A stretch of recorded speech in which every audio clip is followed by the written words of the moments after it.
Hi, this is Debbie again from Debbies Crafty Hands. Welcome back.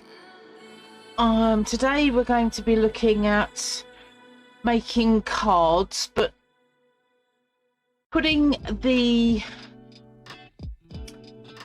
pad or layering. A lot of cards you see might have a puffy front or whatever, and I'm going to show you a nice, easy, reasonably inexpensive way of doing pads and layering. So let's move this stuff to one side for a second. Now, family say I'm a hoarder, I say I'm a collector, and they say you don't use everything you collect, but this episode I'm going to be using some of my collection. Cornetto cardboard tops. Rubbish, you may think. I see a lovely circle that I can use. Cornetto would be, for anyone outside the UK? A cornetto is a cone-shaped ice cream that's got wafer on the outside and ice cream down the middle, and they are delicious. Hence I have quite a few labels or tops from them. Now you need to give them a good wash and spray them with anti-bac and then just let them dry so that you don't have any bugs creeping around or to mold your cardboard. Another good source of circles without having to cut them out, because they are a nightmare to cut out, is the inside of coffee jars and things like that. I wouldn't use from the inside of jars that have moist stuff in them, but coffee jars are ideal because they're dry product and you don't have any sort of damp in them. And once again, spray them with a bit of anti-bac and you have a shiny side and a smooth side, so you can choose what side you want to use. So that's two good sources. You'll probably find lots of others once you start looking around, or you could draw around something.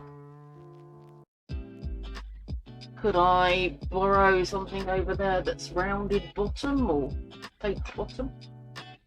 Yep.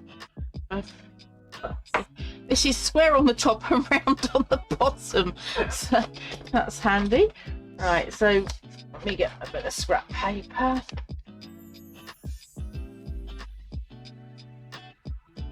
Okay, let's get my. I thought you had out of the way. bit of plastic that would have holes in it. That was for my needles, for my knitting needles.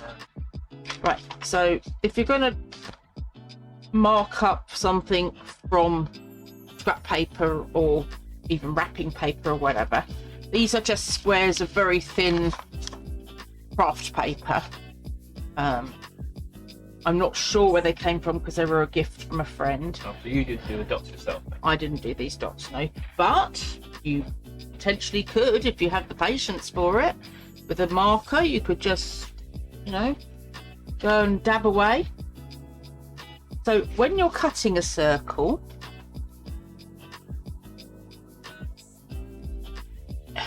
I have a little bit of the closer image, you aim for the next bit and you move the paper, not the scissors. So as you go down, close the scissors up, you're moving the paper and it is moving around the circle, rather than if you do the other side as you might do it normally. So you cut it like that and use small snips.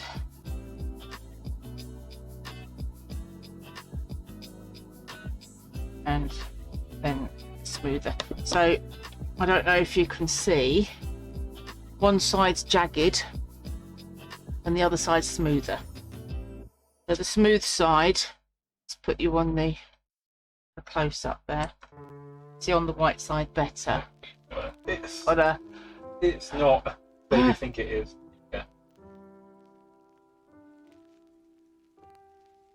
So one side's slightly jagged, this side here, and this side's a bit smoother.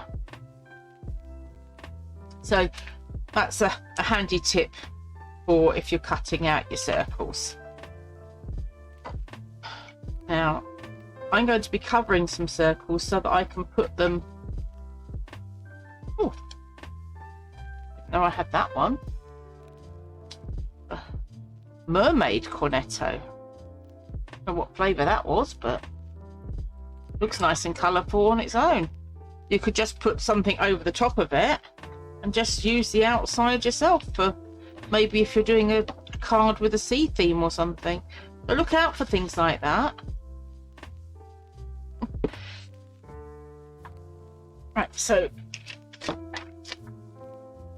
and if you're going to be doing a circle and you're using this sort of repurposed card, this side's going to be stuck down, so it doesn't really matter that that's bright coloured. If you want to use the colour, like I say, you could put something in the centre and use the red, but then you've got to be aware there's some writing on that edge there. But you know, that can easily be covered over with a gem or something, or even colour it over the red pen to disguise it. So think of your layering. If you want a red layer, then you've got a red layer, just cover up the centre. So, but for my purposes, I'm going to completely cover it. So I'm going to cover the white. Why are we making circles for a card? Why are we making circles for a card? Because if you can hand me just in the side, the front, bottom box, front of the box. Excuse me, everyone. No, this here, this is perfect. Yeah. So,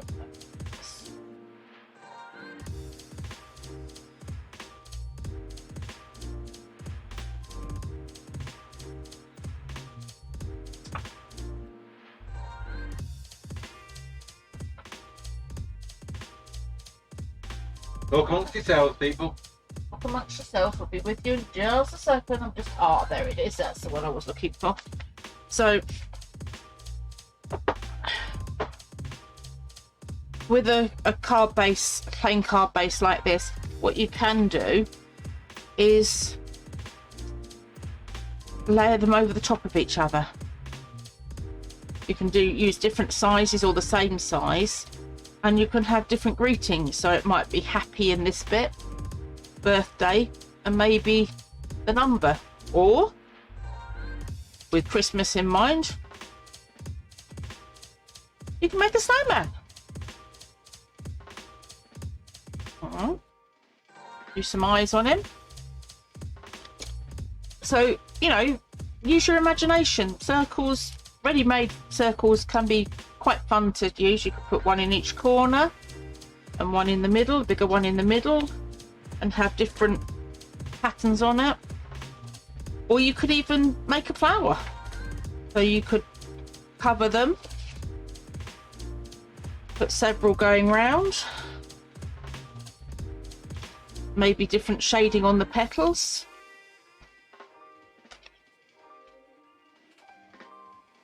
Depends how big you want your card.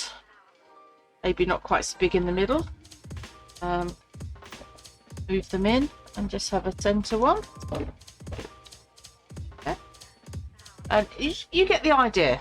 So they can be very useful shapes to have around. So for our card we're going to do today, I'm going to use some toning colours. So I'm going to use that one, and let's find one more that will blend in.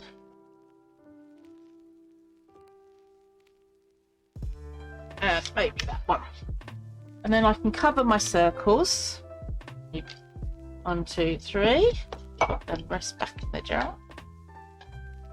And I store a lot of my stuff in jars, and I like to put nice fancy trim around the edges to make it look pretty. That's just me, you don't have to. But this is my circle jar. I have a heart jar with heart shapes in it. I have petals, different shaped petals. I have butterflies. So my different shapes, my different die cuts, I have a nice jar pretty jar, and it sits on a shelf. When a bit more organised, we'll do your craft room tour and you can have a look and see how I organise my things. But I'm not, or how I don't organise, but I'm getting there.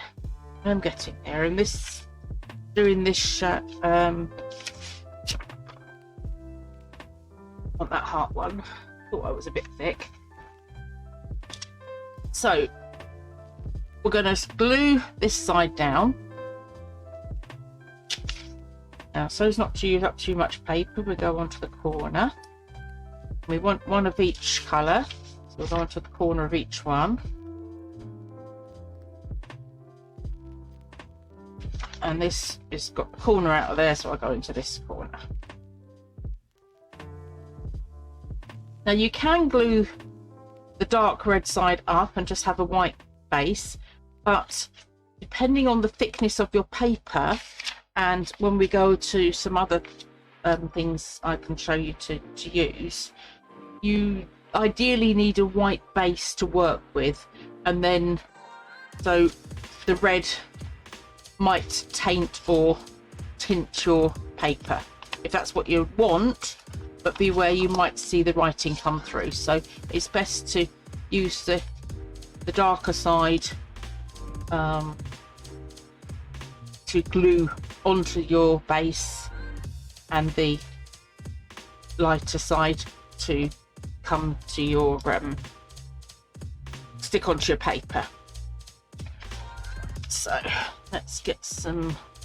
Oh, I did have a bit of scrap paper somewhere. What have I done with that? Oh my goodness, I get organised and then I disorganise myself somehow. I don't know how it happens, but it does. So I'm going to use my trusty Pritt stick because it's only lightweight paper, so you don't need a really heavy glue for this.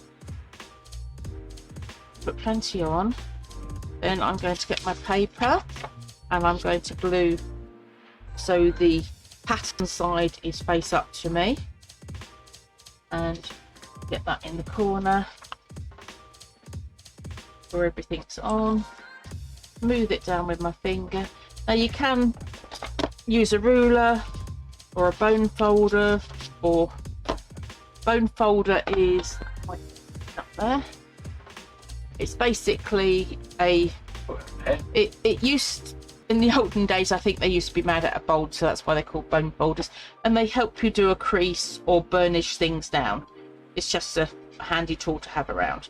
But if you haven't got one of them, you can use a ruler, the edge of your scissors, your finger, but be careful if you're using your finger, if you're using lightweight paper, not to put too much pressure, because you may well tear the paper, or you might even, if you've got mucky fingers from inking, you might even rub the image with your ink. So I'm going to close my scissors round, following the line of the card. It's easier if you've got a little bit of a line to follow as well. So go around the edge.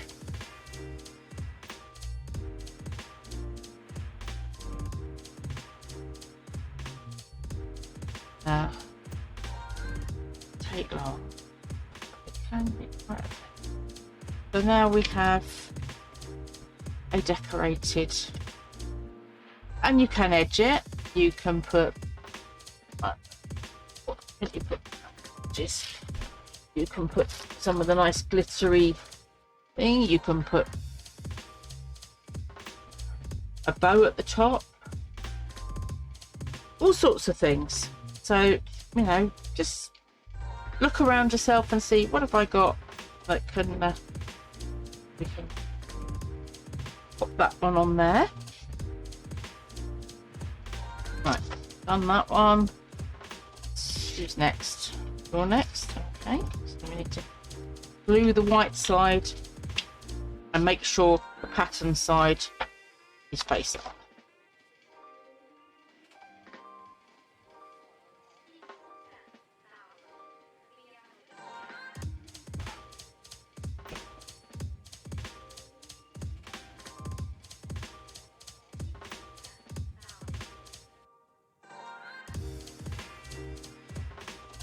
Now the reason I'm going into the corners is so I've got paper for using elsewhere, and you go right to the middle, then you wouldn't have the bandwidth paper to use elsewhere. Just give it a good burnish.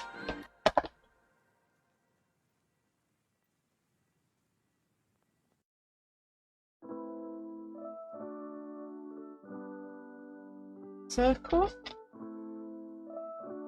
A nice smooth closing down, and turn the paper as you go. You could do this with your craft knife if you're feeling confident, but circles and angles with the craft knife a bit tricky. Circle number 2.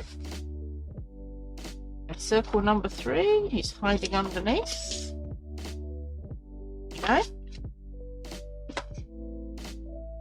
Right side. Goes quite quickly once you get to the rhythm. And you can get these, get some scrap paper. You can use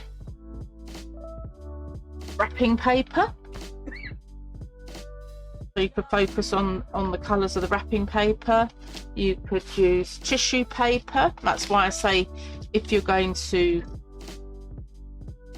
have something excuse me, a bit thinner, then you need a white background, because otherwise everything from behind will show up through the paper, because it's very fine paper.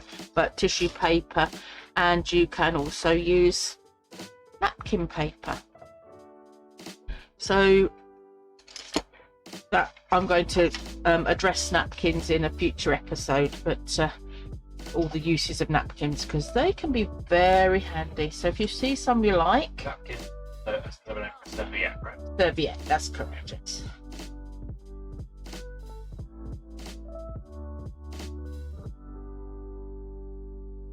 That's nice and secure. Make sure you get right around the edges, because that's the bit that tends to lift if you've not got enough glue on it. A burnish.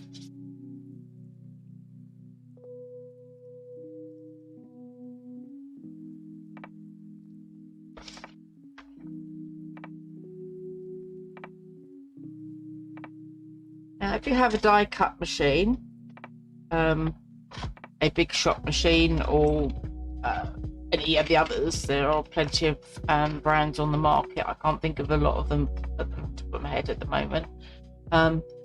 You can cut your own circles out, but if you're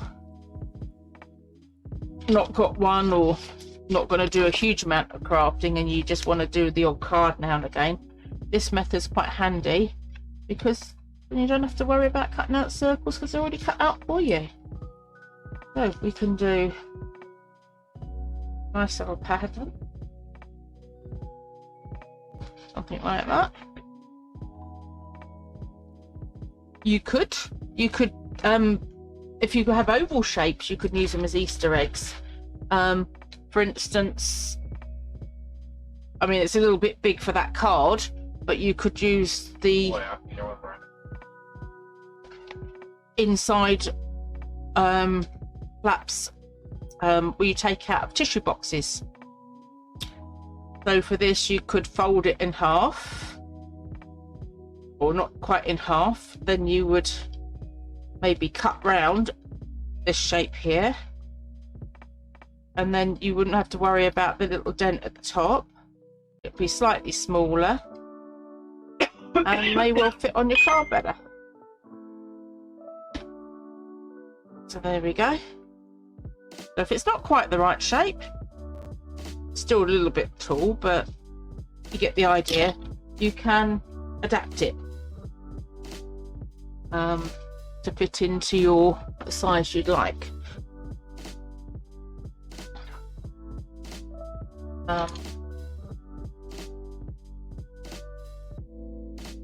So we have our bases of a card. We can stick our circles down. Now, before we stick all them down, do we want it raised up? You might do. So this is where lovely cardboard, corrugated cardboard is your friend. Corrugated cardboard makes things puff up. And I've got some examples of cards I've made earlier of how they can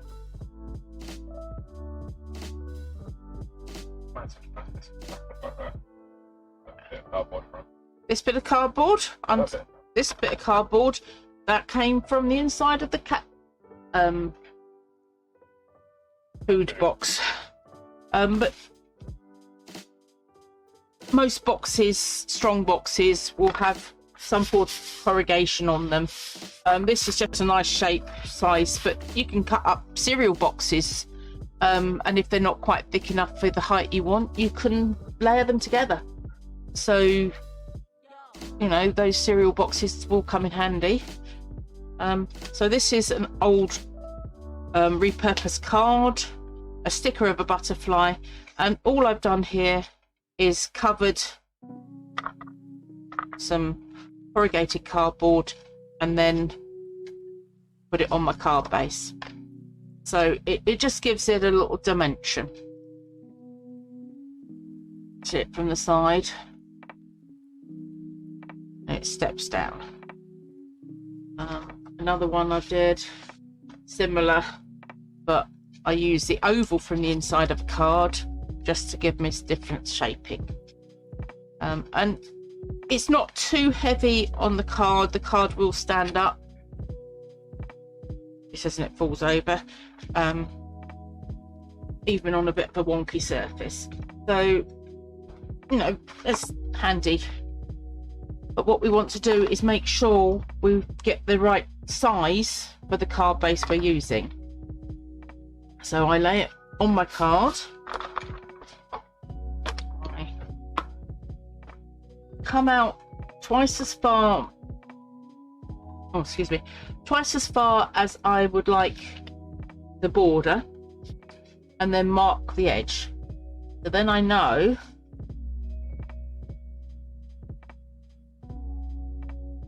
when I've done my oblong, square, or I mean, you don't have to do the whole thing, you can just do a bit in the middle. You can do something with a greeting on and raise that up, maybe put a flower or butterfly on it.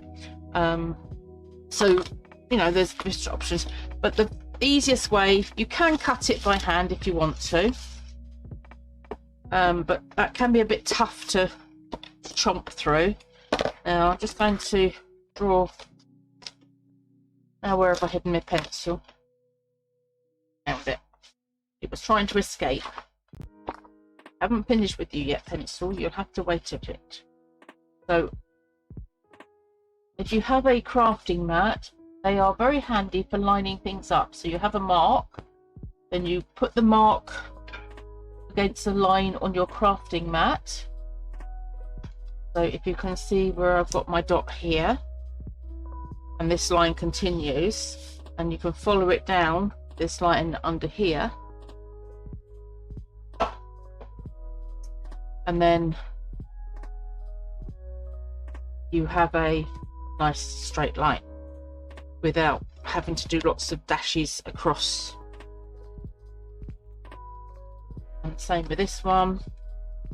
I line this mark up here, then I can line my ruler up. Well, I could, but the cardboard's a bit long, but I can line it with the line here, and then the long line on my ruler, which is straight as well, and that gives me a 90-degree angle. So if you can't cut straight, then you can do yourself a straight line. Now I am going to cut one side with the scissors and the other side with my crafting knife, just to show you the difference. So with the scissors, it's all right going to start with, and then you get the scissors stuck. You have to sort of wiggle them in a bit and then wiggle them in a bit, and you tend to get a bit of a jagged line. So as you can see, there's a bit of a scallopy line there. Whereas if you use the crafting knife, then, and you did, as I've shown in previous episodes, your firm, repeated process. So you line your ruler up, you put the blade against the side of the ruler, push down, but don't go too hard, like you're going to snap the blade, and just glide it along until you've got your edge. Now, by comparison, this is the bladed edge and this is the scissor edge. So it makes a difference of what you use. Bladed edge of the original edge, yeah.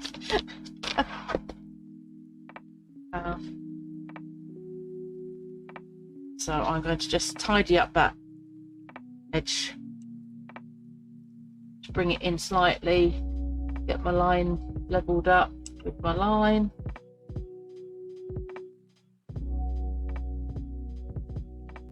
It will mean that the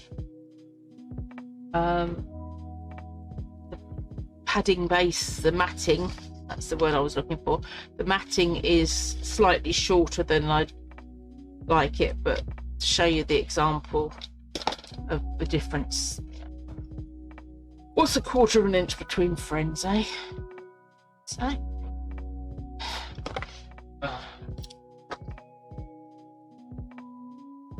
okay, so we have our board, have our card. Not too bad at all. So what are we going to put on it? Well, there's our original little circles. We want something to blend in with them. That's another little pattern you can use. You can do like a little, or you can, all sorts of patterns you can use, or you can have them all separate. You can even do half a circle and then come back on the other side. The world's your oyster. So I'm going to be using this tissue paper. Now, it's not a white base, but it's a browny colour base, and we got brown in the dots here. So I think it will work for our purposes. And you've got a little hint of gold there. But if you didn't want to use the brown, all you would need to do is just paint your card, just give it a little bit of white paint, or just cover it with white paper first if you were using tissue paper, and then whatever colour you've got as your base will show through. Now I'm just going to trim this tissue paper because it's quite unruly.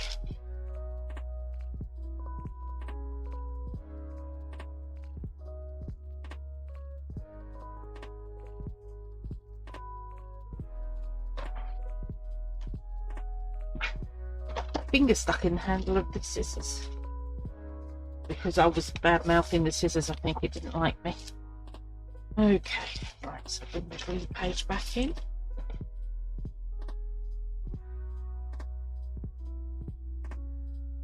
Rusty Pritt stick, and make sure you get the edges well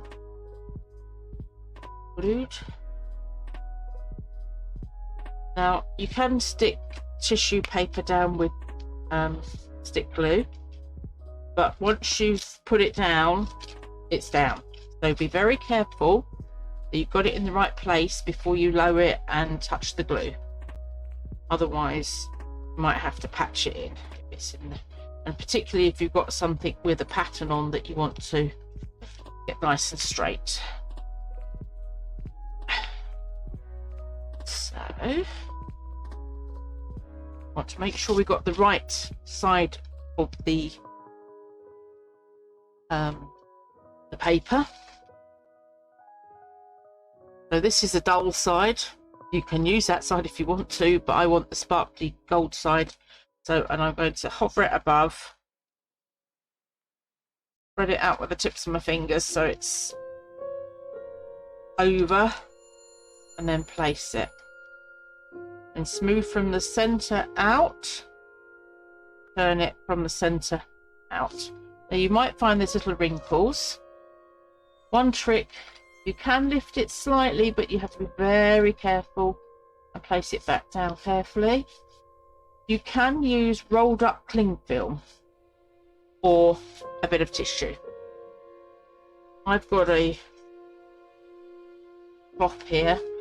It stops your fingers cutting if you've got long nails or whatever cutting into it.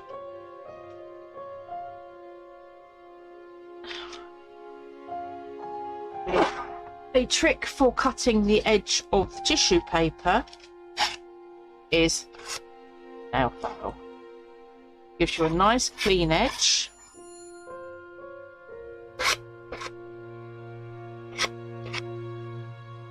Oh, nice. Wow.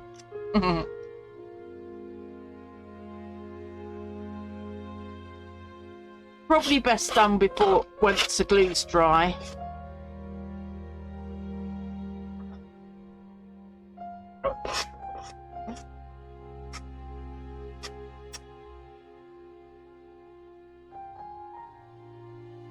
You use a nail file. I do use a nail file, but just not for my nails.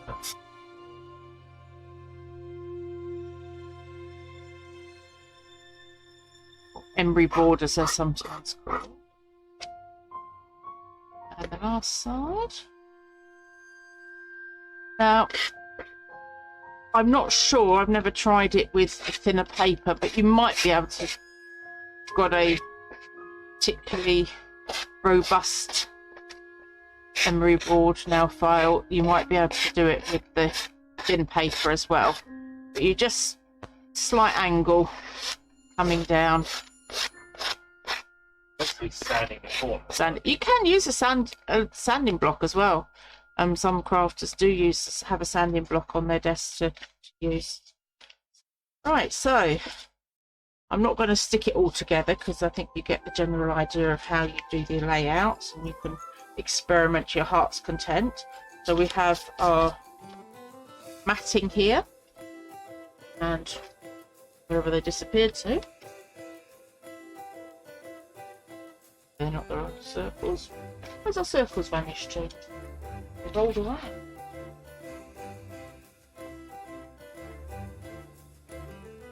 Oh, here they are.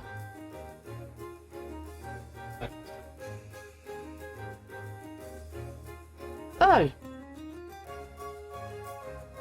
one dotty girl with a dotty project.